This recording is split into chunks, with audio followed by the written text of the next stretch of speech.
ಓಂ ಶ್ರೀ ಗುರುಭ್ಯೋ ನಮಃ. ಮಾಯಕರ ಪ್ರಭುವೇ ನಮಃ. ಗಣೇಶ ದೇವಿ ವಾಗ್ದೇವಿ ಮಮ ವಾಕ್ಯ ಸಿದ್ಧಿ ಕುರು ಸ್ವಾಹ.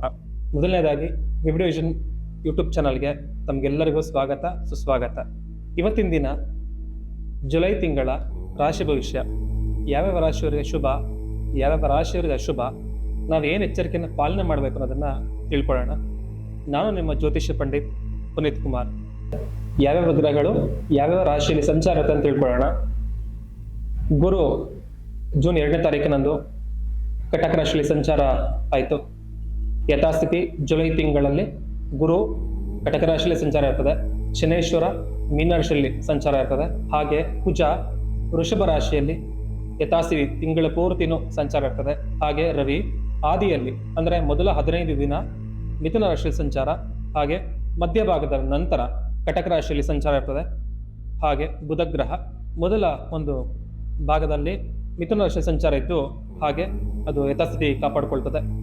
ಹಾಗೆ ಶುಕ್ರ ಕಟಕ ರಾಶಿಯಿಂದ ಸಿಂಹ ರಾಶಿಗೆ ಸಂಚಾರ ಇರ್ತದೆ. ಕೇತು ಮತ್ತೆ ರಾಹು ಯಥಾಸ್ಥಿತಿ ಕುಂಭರಾಶಿಯಲ್ಲಿ ರಾಹು, ಸಿಂಹ ರಾಶಿಯಲ್ಲಿ ಕೇತುವಿನ ಸಂಚಾರ ಇರ್ತದೆ. ಯಾವ್ಯಾವ ರಾಶಿಯವರ ಒಂದು ಪ್ರಭಾವ ನವಗ್ರಹಗಳಿಂದ ಆಗತ್ತೆ ಅದನ್ನು ತಿಳ್ಕೊಳ್ಳೋಣ. ವೃಶ್ಚಿಕ ರಾಶಿಯವರಿಗೆ ಆಲಸ್ಯದ ತಿಂಗಳು ಇದಾಗಿರ್ತದೆ. ಯಾಕೆಂದ್ರೆ ಯಾವುದೇ ಕೆಲಸಗಳು ಸ್ವಲ್ಪ ನಿಧಾನ ಆದ್ರೂ ಕೂಡ ನಿಮಗೆ ಈ ತಿಂಗಳಲ್ಲಿ ಸ್ವಲ್ಪ ಒಳ್ಳೆ ರೀತಿಯಲ್ಲಿ ಅನುಕೂಲ ಇರ್ತದೆ. ಒಂದು ಸ್ವಲ್ಪ ವಾದಗಳನ್ನು ಹೆಚ್ಚಾಗಿ ಮಾಡಿಕೊಳ್ಳಬೇಡಿ. ಯಾಕಂದ್ರೆ ಈ ತಿಂಗಳಲ್ಲಿ 4ನೇ ಶನೇಶ್ವರನ ಸಂಯೋಗದಿಂದ ನೀವು ವಿವಾದಗಳಾಗೋದು ಸಾಧ್ಯತೆ ಇರ್ತದೆ. ಹಾಗೆ ಈ ಒಂದು ತಿಂಗಳಲ್ಲಿ ಯಾವುದೇ ಕೆಲಸ ನೀವು ಸಮಾಧಾನವಾಗಿ ನೀವು ಮಾಡ್ಬೇಕಾಗತ್ತೆ. ಕೆಲಸಗಳಲ್ಲಿ ಎಚ್ಚರಿಕೆಯನ್ನು ವಹಿಸಬೇಕು. ಯಾಕಂದ್ರೆ ಆಫೀಸ್ ಕೆಲಸಗಳಾಗಿರ್ಬೋದು ಅಥವಾ ನೀವು ಮಾಡುವಂಥ ಉದ್ಯೋಗದಲ್ಲಾಗಿರ್ಬೋದು ಒಂದು ಸ್ವಲ್ಪ ಸಣ್ಣ ಪುಟ್ಟ ಗೊಂದಲ ಆಗುವಂತ ಸಾಧ್ಯತೆ ಇರೋದ್ರಿಂದ, ಮೇಲಾಧಿಕಾರಿಗಳಿಂದ ಪ್ರೆಷರ್ ಇರೋದ್ರಿಂದ ನೀವು ಈ ತಿಂಗಳನ್ನ ಸ್ವಲ್ಪ ಸಾಧಾರಣವಾಗಿ ನೀವು ನೋಡ್ಬೇಕಾಗತ್ತೆ. ದೇಹಕ್ಕೆ ಆಯಾಸ ಆಗುವಂತ ಯಾವುದೇ ವಿಚಾರಗಳು ಬಂದರೂ ಕೂಡ ಅದನ್ನ ನೀವು ಸ್ವಲ್ಪ ಹೆಲ್ತಿಯಾಗಿ ನೀವು ತಗೋಬೇಕಾಗತ್ತೆ. ಆರೋಗ್ಯದ ವಿಚಾರದಲ್ಲಿ ಸ್ವಲ್ಪ ಎಚ್ಚರಿಕೆಯನ್ನು ವಹಿಸಿ. ವಿವಾಹದ ಒಂದು ವಿಚಾರಗಳಿಗೆ ಕಂಕಣ ಬಲ ಕೂಡಿ ಬರುವಂತ ಸಾಧ್ಯತೆ ಇರೋದ್ರಿಂದ ನೀವು ಯಾವುದೇ ಶುಭ ಕಾರ್ಯಗಳನ್ನ ನೀವು ಅಪ್ಲೈ ಮಾಡ್ಕೊಳಕ್ಕಾಗಿರ್ಬೋದು ಅಥವಾ ಮುಂದುವರಿಯಲಿಕ್ಕೆ ಇದು ಸರಿಯಾದ ಸಮಯ ಕೂಡ ಹೇಳ್ತೀವಿ ನಾವು.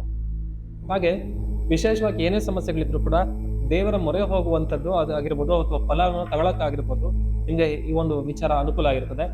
ಸ್ವಲ್ಪ ನಿದ್ರಾಭಂಗ ಆಗುವಂತ ಸಾಧ್ಯತೆ ಇರೋದ್ರಿಂದ ಹೆಚ್ಚಾಗಿ ನಿದ್ರೆಯನ್ನ ಕೇಳಬೇಡಿ. ವೃತ ಯಾವುದೇ ಕೆಲಸಗಳನ್ನ ನೀವು ಅಪ್ಲೈ ಮಾಡಿದಾಗ ಸ್ವಲ್ಪ ಅಲದಾಟ ಆಗತ್ತೆ, ಆದ್ರೆ ಚಿಂತೆಯನ್ನ ನಿಮಗೆ ಕೆಲಸಗಳಾಗುತ್ತೆ. ಹಾಗೆ ಮನೆಯಲ್ಲಿ ಒಳ್ಳೆಯ ವಾತಾವರಣ ಆಗಿರ್ಬೋದು ಅಥವಾ ಒಂದು ಸಣ್ಣ ಪುಟ್ಟ ಗೊಂದಲಗಳನ್ನ ನೀವು ಪರಿಹಾರ ಮಾಡಿಕೊಂಡು ಸಮಾಧಾನವಾಗಿರೋದಕ್ಕೆ ಈ ತಿಂಗಳಲ್ಲಿ ನೀವು ಪ್ರಯತ್ನ ಪಡಬಹುದು. ಯಾವುದೇ ಒಂದು ಬಾಧಗಳು ಬರೋದ ಸಾಧ್ಯತೆ ಇದ್ರೂ ಕೂಡ ಅದನ್ನ ನೀವು ಸಮರ್ಥವಾಗಿ ನಿಭಾಯಿಸಿಕೊಂಡ್ರೆ ಅನುಕೂಲ ಆಗಿರುತ್ತದೆ. ಒಂದ್ ಸ್ವಲ್ಪ ಪಾರ್ಟ್ನರ್ಶಿಪ್ ವ್ಯವಹಾರಗಳಲ್ಲಿ ಸ್ವಲ್ಪ ಎಚ್ಚರಿಕೆಯನ್ನು ವಹಿಸಬೇಕು. ಯಾಕಂದ್ರೆ ಪಾರ್ಟ್ನರ್ಶಿಪ್ ವ್ಯವಹಾರಗಳಲ್ಲಿ ಜುಲೈ ತಿಂಗಳಲ್ಲಿ ಅಷ್ಟೊಂದು ಒಳ್ಳೆಯ ರೀತಿಯಲ್ಲಿ ಅನುಕೂಲ ಇಲ್ಲ. ಹಾಗೆ ಹಣಕಾಸಿನ ಇನ್ವೆಸ್ಟ್ಮೆಂಟ್ ಮಾಡುವಾಗ ಯಾವುದೇ ವ್ಯವಹಾರ ಹೆವಿ ಇನ್ವೆಸ್ಟ್ಮೆಂಟ್ ನೀವು ಮಾಡಕ್ ಹೋಗ್ಬಿಡಿ. ಸ್ವಲ್ಪ ಸಾಧಾರಣವಾಗಿ ಇನ್ವೆಸ್ಟ್ ಮಾಡ್ಕೊಳ್ಳಿ, ಅದು ಅನುಕೂಲ ಆಗುತ್ತೆ. ಹೆವಿ ಟೆನ್ಷನ್ ಕೊಡುವಂತ ಯಾವುದೇ ವಿಚಾರಗಳನ್ನು ನೀವು ಮುಂದಕ್ಕೆ ಹಾಕ್ಬಿಡಿ, ಸ್ವಲ್ಪ ಅದು ನಿಮ್ಗೆ ಸಮಸ್ಯೆ ಪರಿಹಾರ ಆಗುತ್ತೆ. ಸರ್ಕಾರದ ಕೆಲಸಗಳಲ್ಲಿ ವಿಳಂಬ ಆದ್ರೂ ಕೂಡ ನಿಮಗೆ ಜಯವನ್ನ ತಂದುಕೊಡೋದ್ರಿಂದ ಅನುಕೂಲ ಪಡಿಬಹುದು. ಹಾಗೆ ಮಕ್ಕಳಿಂದ ಸ್ವಲ್ಪ ಕಿರಿಕಿರಿ ಆಗುವಂತ ಸಾಧ್ಯತೆ ಇರೋದ್ರಿಂದ ನೀವು ಸ್ವಲ್ಪ ಅವರ ಆರೋಗ್ಯದ ಬಗ್ಗೆ ಕಾಳಜಿ ವಹಿಸಬೇಕಾಗತ್ತೆ.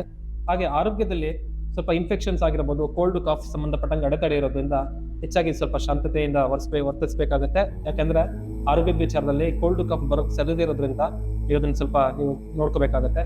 ವಿಶೇಷವಾಗಿ 10th ಮತ್ತೆ PUC ಓದ್ತಿರೋ ವಿದ್ಯಾರ್ಥಿಗಳಿಗೆ ಒಂದು ಸ್ವಲ್ಪ ಮಂದತ್ವ ಆಗಿರ್ಬೋದು, ಸೋಮಾರಿತನ ಆಗಿರ್ಬೋದು ಅಥವಾ ಬೆಳಗ್ಗೆ ಲೇಟಾಗಿ ಎದ್ದೇಳಬೇಕು ಅನ್ನೋ ಮನಸ್ಸಾಗಿರ್ಬೋದು, ಇದನ್ನ ಅವಾಯ್ಡ್ ಮಾಡಿಕೊಂಡು ಬೆಳಗ್ಗೆ ಬೇಗ ಎದ್ದೇಳೋದ್ರಿಂದ ಅನುಕೂಲ ಆಗುತ್ತೆ. ಹಾಗೆ ಮನೆಯಲ್ಲಿ ಕೆಲಸ ಮಾಡುವಂತ ಮಹಿಳೆಯರಿಗಾಗಿರ್ಬೋದು ಅಥವಾ ನೀವು ಮನೆಯಿಂದಾನೇ ಕೆಲಸ ಮಾಡ್ತಿದ್ದೀರಾ ಅನ್ನೋ ತರ ಇದ್ರೆ ಆ ಒತ್ತಡನ ನೀವು ಸಮರ್ಥವಾಗಿ ನೀವು ನಿಭಾಯಿಸಬೇಕಾಗುತ್ತೆ. ಒಂದ್ ಸ್ವಲ್ಪ ಈ ತೋಟದ ವ್ಯವಹಾರಗಳನ್ನು ಮಾಡುವಂತವ್ರಿಗಾಗಿರ್ಬೋದು, ವ್ಯವಸಾಯ ಮಾಡುವಂತ ಯಾವುದೇ ವ್ಯಕ್ತಿಗಳು ಈ ತಿಂಗಳಲ್ಲಿ ಶುಭ ಫಲ ನೀವು ನೋಡ್ಬೇಕಂದಾಗ ಒಂದ್ ಸ್ವಲ್ಪ ಶನಿದೇವರ ಒಂದು ಅನುಗ್ರಹ ನೀವು ಪಡಿಬೇಕಾಗತ್ತೆ. ಹಾಗೆ ವಿಶೇಷವಾಗಿ ವಾಹನ ಖರೀದಿ ಮಾಡುವಂತವ್ರಿಗೂ ಒಳ್ಳೆ ವಾಹನ ಖರೀದಿ ಮಾಡುವಂತ ಯೋಗ ಬರೋದ್ರಿಂದ ನೀವು ವಾಹನ ಖರೀದಿ ಮಾಡ್ಕೊಳಕ್ಕೆ ಅನುಕೂಲ ಇರ್ತದೆ. ಹಾಗೆ ಭೂಮಿ ಖರೀದಿ ಮಾಡ್ಕೊಳಕ್ಕೆ ಹೊಸ ಪ್ರಯತ್ನಗಳು ನಿಮ್ಗೆ ಕೈಗೂಡ್ತದೆ. ಹಾಗೆ ಏನಾದ್ರೂ ಮಂಗಳ ಕಾರ್ಯಗಳ ಬಗ್ಗೆ ನೀವು ಮುಂದುವರೆದ್ರೆ ಈ ತಿಂಗಳಲ್ಲಿ ನಿಮ್ಗೆ ಒಳ್ಳೆ ರೀತಿಯಲ್ಲಿ ಅನುಕೂಲ ಆಗುತ್ತೆ. ಎಷ್ಟೋ ದಿನದಿಂದ ಆಗ್ಬೇಕಾದ ಕೆಲಸಗಳು ಈ ತಿಂಗಳಲ್ಲಿ ನಿಮ್ಗೆ ಆಗೋದ್ರಿಂದ ನೀವು ಅದನ್ನ ಪ್ರಯತ್ನ ಪಟ್ರೆ ಶುಭ ಫಲ ನೀವು ನೋಡ್ತೀರಾ. ಹಾಗೆ ವೃಶ್ಚಿಕ ರಾಶಿಯವರು ಹನುಮಾನ್ ಚಾಲೀಸನ ನೀವು ಪಠನೆ ಮಾಡೋದ್ರಿಂದ ಆಗಿರ್ಬೋದು, ಕೇಳೋದ್ರಿಂದ ಹೆಚ್ಚಾಗಿ ಶುಭ ಫಲ ನೀವು ನೋಡ್ತೀರಾ. ಹಾಗೆ ಒಂದ್ ಸ್ವಲ್ಪ ನರಸಿಂಹಸ್ವಾಮಿಯ ದರ್ಶನ ಮಾಡೋದ್ರಿಂದ ಮನೆಯಲ್ಲಾಗುವಂತ ಯಾವುದೇ ಒತ್ತಡ ನಿಮ್ಮದು ಹಿಂಸೆ ಅನ್ಸಲ್ಲ. ಹಾಗೆ ವೃಶ್ಚಿಕ ರಾಶಿಯವರು ಒಂದ್ ಸ್ವಲ್ಪ ಮಟ್ಟಿಗೆ 3ನೇ ಮನೆ ರಾಹುವಿನ ಸಂಚಾರ ಇರೋದ್ರಿಂದ ಅಣ್ಣನ್ ತಮ್ಮಂದ್ರ ವಿಚಾರದಲ್ಲಿ ಎಚ್ಚರಿಕೆಯನ್ನು ವಹಿಸಬೇಕಾಗತ್ತೆ. ಹಾಗೆ ಒಂದ್ ಸ್ವಲ್ಪ ಯಾವುದೇ ವ್ಯವಹಾರಗಳ ಬಂದಾಗ ಲೇವಾದೇವಿ ಆಗಿರ್ಬೋದು, ಕೋರ್ಟ್ ವ್ಯಾಜ್ಯಗಳಾಗಿರ್ಬೋದು, ನೀವು ಪ್ರಯತ್ನ ಪಟ್ಟು ಮುಂದುವರೆದ್ರೆ ವೃಶ್ಚಿಕ ರಾಶಿಯವರು ಹೆಚ್ಚಾಗಿ ಒಳ್ಳೆ ಫಲವನ್ನ ನೀವು ನೋಡ್ತೀರಾ. ಹಾಗೆ ನಿಮ್ಮ ಆರೋಗ್ಯದ ಬಗ್ಗೆ ಕೂಡ ಹಾಗೆ ಕಾಳಜಿಯನ್ನು ವಹಿಸಬೇಕಾಗತ್ತೆ. ಒಂದ್ ಸ್ವಲ್ಪ ಶನೇಶ್ವರ ಅನುಗ್ರಹ ವಿಚಾರದಲ್ಲಿ ವೃಶ್ಚಿಕ ರಾಶಿಯವರಿಗೆ ಪಂಚಮ ಸ್ಥಾನದಲ್ಲಿರುವಂತಹ ಶನೇಶ್ವರ ಅನುಗ್ರಹ, ಯಾಕಂದ್ರೆ ಪಂಚಮ ಶನಿ ಅಂದ್ರೆ ಸ್ವಲ್ಪ ನಿಧಾನ ಅಂತ ಹೇಳ್ತೀವಿ, ಮಂದತ್ವ ಅಂತೀವಿ. ಪಂಚಮ ಶನಿ ಆಗಿರ್ಬೋದು, ಅರ್ಧಾಷ್ಟಮ ಶನಿ ಆಗಿರ್ಬೋದು, ಅಥವಾ ಸಾಡಸಾತಿ ಆಗಿರ್ಬೋದು, ಶನೇಶ್ವರನ ಒಂದು ದೋಷಕ್ಕೆ ಗುರಿಯಾಗಿರುವಂತಹ ಯಾವುದೇ ಒಂದು ರಾಶಿಯವರು ಒಂದ್ ಸ್ವಲ್ಪ ಮಟ್ಟಿಗೆ ಹನುಮಂತನ ದರ್ಶನ, ಹನುಮಂತನ ನಾಮಸ್ಮರಣೆ ಮಾಡೋದ್ರಿಂದ ಒಳ್ಳೆ ರೀತಿಯ ಫಲವನ್ನ ನೀವು ನೋಡಬಹುದಾಗಿರುತ್ತೆ. ಹಾಗೆ ಪಂಚಮದಲ್ಲಿ ಶನೇಶ್ವರ ಸಂಚಾರ ಇರೋದ್ರಿಂದ ಯಾವುದೇ ಒಂದು ವಿಚಾರಕ್ಕೆ ಸಂಬಂಧಪಟ್ಟ ಕೂಡ ಮಂದತ್ವ ಆದ್ರೂ ಕೂಡ ಇದನ್ನು ಸಾವಧಾನವಾಗಿ ನೀವು ತಗೋಬೇಕಾಗತ್ತೆ. ಹನುಮಂತನ ದರ್ಶನ ಆಗಿರ್ಬೋದು, ಶನೇಶ್ವರನ ದರ್ಶನ ಮಾಡ್ತಾ ಇದ್ರೆ ನಿಮಗೆ ಸಾಧಾರಣವಾದಂತಹ ಫಲವನ್ನ ನೀವು ನೋಡ್ತೀರಾ. ಹಾಗೆ ವೃಶ್ಚಿಕ ರಾಶಿಯವರು ಪಂಚಮ ಸ್ಥಾನದಲ್ಲಿರುವಂತಹ ಶನೇಶ್ವರ ಅನುಗ್ರಹವನ್ನ ಪಡ್ಕೊಳ್ಳೋದಕ್ಕೆ ಮುಂಚೆ ನೀವು ಸ್ವಲ್ಪ ಸಾವಧಾನ ತಗೋಬೇಕಾಗತ್ತೆ. ಕೋಪ, ಆವೇಶನ ಕಡಿಮೆ ಮಾಡ್ಕೋಬೇಕಾಗತ್ತೆ. ಕೋರ್ಟ್ ವಿಚಾರಗಳಲ್ಲಿ ಮತ್ತೆ ಲೇವಾದೇವಿ ವಿಚಾರಗಳಲ್ಲಿ ಮತ್ತೆ ಅಣ್ಣ ತಮ್ಮಂದ್ರ ವಿಚಾರಗಳಲ್ಲಿ ಯಾವುದೇ ಭಿನ್ನಾಭಿಪ್ರಾಯಗಳನ್ನ ಮಾಡ್ಕೊಳ್ಳದೆ ನೀವು ವ್ಯವಹಾರ ಮಾಡೋದ್ರಿಂದ ಕೂಡ ನೀವು ಶುಭ ಫಲ ನೀವು ನೋಡ್ತೀರಾ. ಪಂಚಮ ಶನಿಯಲ್ಲಿ ಸ್ವಲ್ಪ ಮಟ್ಟಿಗೆ ಅಣ್ಣ ತಮ್ಮಂದ್ರ ವಿಚಾರದಲ್ಲಾಗಿರ್ಬೋದು, ನೆಂಟರಿಷ್ಟ ವಿಚಾರಗಳಲ್ಲಾಗಿರ್ಬೋದು, ಅಥವಾ ಸಂಬಂಧಿಕರ ಒಂದು ಅಡೆತಡೆ ಆಗಿರ್ಬೋದು, ವಾದ ವಿವಾದ ಬರೋ ಸಾಧ್ಯತೆ ಇರೋದ್ರಿಂದ ಯಾವುದೇ ವಾದಗಳನ್ನ ನೀವು ಮಾಡ್ಕೊಳ್ದೆ ನೀವು ಈ ಒಂದು ಪಂಚಮ ಶನಿಯನ್ನ ನೀವು ಮುಂದುವರಿಸಬೇಕಾಗತ್ತೆ.